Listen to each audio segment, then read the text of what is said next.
माझी 10 एकर जमीन आहे. त्याच्यातून मी मक्का, बाजरी, ज्वारी आणि उडद, मूग घेतलेला आहे. कापूस बी घेतलेला आहे.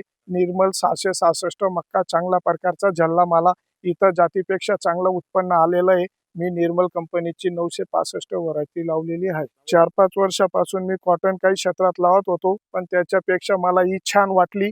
गेल्या 4-5 वर्षापासून उत्पन्न घटत चाललं होतं. त्यानंतर मग मला राहुल ठाकरे साहेब भेटले निर्मल सीडचे. त्यांच्याकडे मी लक्ष देऊन मी 2 डब्बे हे निर्मलची 965 लावली आणि ही काळी मजबूत आहे. वारा वादळ आलं तरी पडली नाही. हाईट पण 6 फूट झालेली आहे.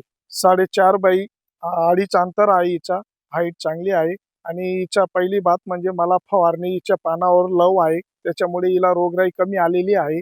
यावर्षी इतका पाऊस पडला की यावर्षी इतर व्हरायट्यापेक्षा ज्या वर्षी जास्त पाऊस पडल्यामुळे खराब होऊन गेल्या इतर व्हरायट्या, ही व्हरायटी अजूनपर्यंत खराब झाली नाही. हिरवीच्या हिरवी आहे आणि चांगली आहे. काडी पण चांगली मजबूत आहे. त्याच्यामुळे वारावांदीमुळे गणज व्हरायट्यांचे नुकसान झालं, पण मला ही व्हरायटी हिचं नुकसान झालं नाही आणि व्हरायटी हिची बोंड साईज पण चांगली मोठी आहे आणि शेवट वरतीपर्यंत बोंड लागलेले आहेत. 70 ते 80 कैरी तयार झालेली आहे.